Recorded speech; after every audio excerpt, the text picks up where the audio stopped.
Kingdom fungi के 3 phylum sexually reproduce करते हैं। आज के लेक्चर में हम सेक्सुअल रिप्रोडक्शन इन फंजाई के हवाले से बात करेंगे। किंगडम फंजाई के 4 फाइलम हैं, ज़ाइगोमाइकोटा, एस्कोमाइकोटा, बेसिडियोमाइकोटा और ड्यूटेरोमाइकोटा। इन 4 में से सिर्फ और सिर्फ 3 फाइलम के यहाँ सेक्सुअल रिप्रोडक्शन होती है, जबकि जो ड्यूटेरोमाइकोटा है इसके यहाँ सेक्सुअल रिप्रोडक्शन नहीं होती। यहाँ पर बात ये है कि सेक्सुअल रिप्रोडक्शन 3 ग्रुप्स में होती है, लेकिन अगर हम तीनों ग्रुप्स को बहुत डिटेल से चेक करें तो तीनों फाइलम के यहाँ सेक्सुअल रिप्रोडक्शन की डिटेल बिल्कुल डिफरेंट है। लेकिन 2 चीज़ें ऐसी होती हैं जो दोनों ग्रुप्स में होती हैं।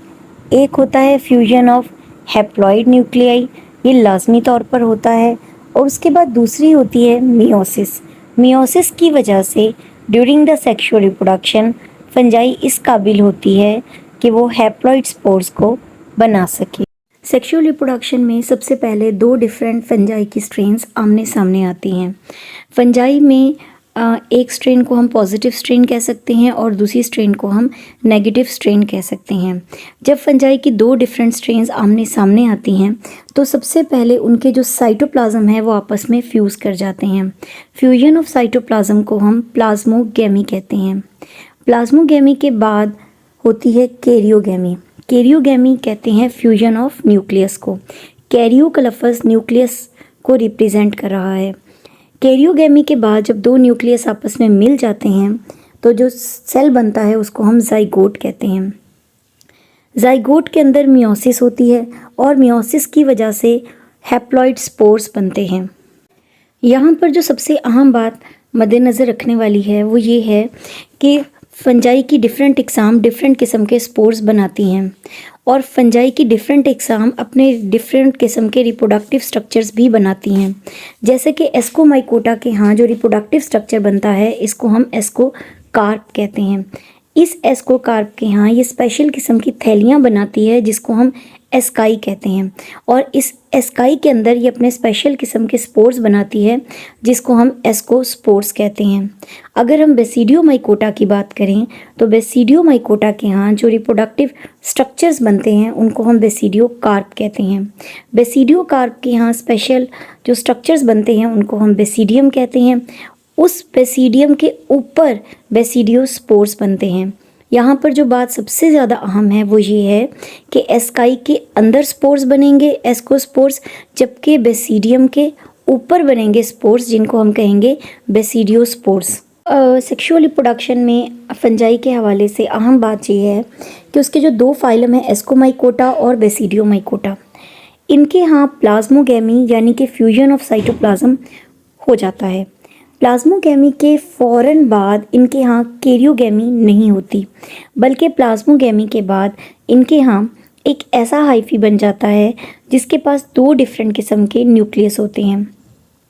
इस तरह के हाइफी को हम डाइकैरियोटिक हाइफी कहते हैं। अहम बात यह है कि एस्कोमाइकोटा और बेसिडियोमाइकोटा के यहाँ ये जो डाइकैरियोटिक हाइफी वाली फेज़ होती है ये बहुत देर तक चलती रहती है, जो चंद दिनों से लेके कई सालों पे मुहित होती है। अच्छा, यहाँ पर जो लफ्ज़ है डाइकैरियोटिक, इसमें डाई का मानी होता है 2। कैरियोटिक का लफ्ज़ कैरियन से निकला है जिसको हम न्यूक्लियस कहते हैं। तो इनके पास एक लंबी डाइकैरियोटिक फेज़ होती है जो कई दिनों से लेके कई सालों पे मुहित होती है। उसके बाद जब फर्दर ये सेक्सुअल रिप्रोडक्शन में आगे जाते हैं तो सबसे पहले अपने रिप्रोडक्टिव स्ट्रक्चर्स बनाते हैं। अहम बात यह है कि एस्कोमाइकोटा का रिप्रोडक्टिव स्ट्रक्चर एस्कोकार्प होता है जिसके अंदर वो स्पेशल थैलियाँ बनाता है जिसको हम एस्काई कहते हैं।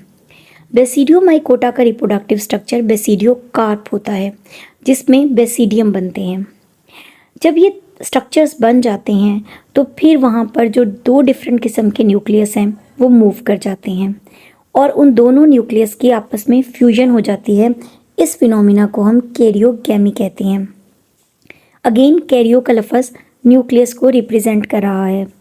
जब ये कैरियोगैमी हो जाती है तो उसके बाद उस न्यूक्लियस के मिलने से जो ज़ाइगोट बनता है उसमें मियोसिस होती है। मियोसिस के नतीजे में हैप्लॉइड स्पोर्स बनते हैं। एस्कोमाइकोटा के स्पोर्स को हम एस्को स्पोर्स कहते हैं। बेसिडियोमाइकोटा के स्पोर्स को हम बेसिडियो स्पोर्स कहते हैं, जो मैच्योर होने के बाद डिस्पर्स हो जाते हैं। अहम बात यह है कि एस्कोमाइकोटा के स्पोर्स एस्कोस्पोर्स एस्काई के अंदर बनते हैं। बेसिडियोमाइकोटा के स्पोर्स बेसिडियोस्पोर्स बेसिडियम के ऊपर बनते हैं।